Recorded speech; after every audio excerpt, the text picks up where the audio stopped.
Sophia was born with a genetic heart defect called hypotrophic cardiomyopathy, and it's basically the thickening of a muscle in her heart that eventually continues to harden and obstructs the outflow of the blood in the heart, mostly, I think, for aerating the blood, and not treated, it is ultimately fatal.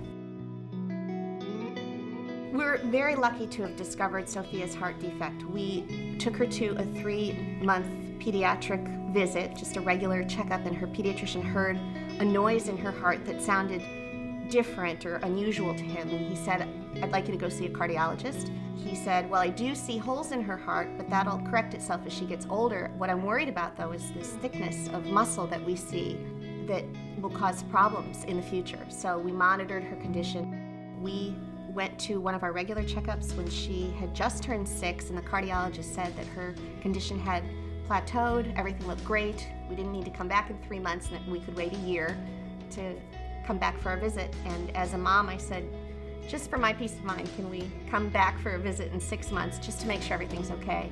Don't you know that at that visit, they found that her condition had progressed to the point where the risk of open heart surgery was less than her having a cardiac event. So we scheduled her open heart surgery right after her 7th birthday. I couldn't play tag before I had my surgery, and I with my friends, and I couldn't really do anything running, and I had to sit out of gym and recess because of my heart. So before I had my surgery, I felt pretty bad. Well, I kind of felt really scared because I was going into surgery, and I couldn't really help myself but think how it will turn out in the end. And so, well, I was really scared and didn't know if I was going to survive or not.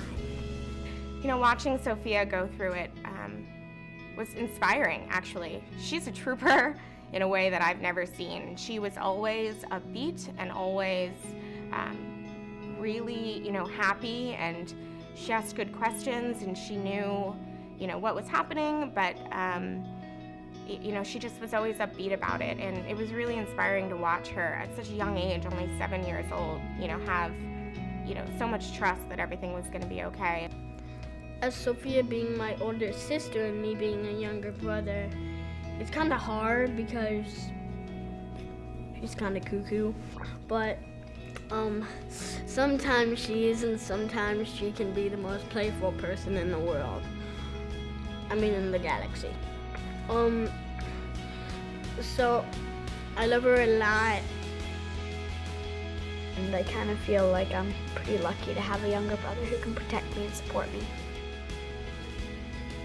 Sophia will always have hypertrophic cardiomyopathies. Fortunately, when her heart stops growing and she's a teenager, we should know that the condition will probably not reappear, but it is possible, and we will continue cardiac visits to monitor the situation, probably through her young adult years. She's almost 10, so we're almost out of the woods. Yeah. Sophia is not able to participate in cardiovascular sports. She will always have restrictions in that way in her life. We're lucky that what she loves to do is sing, and she loves riding horses, neither of which are really a restriction, so she's lucky to be able to participate in exactly what she loves to do. Horseback riding is one of my favorite things to do all the time.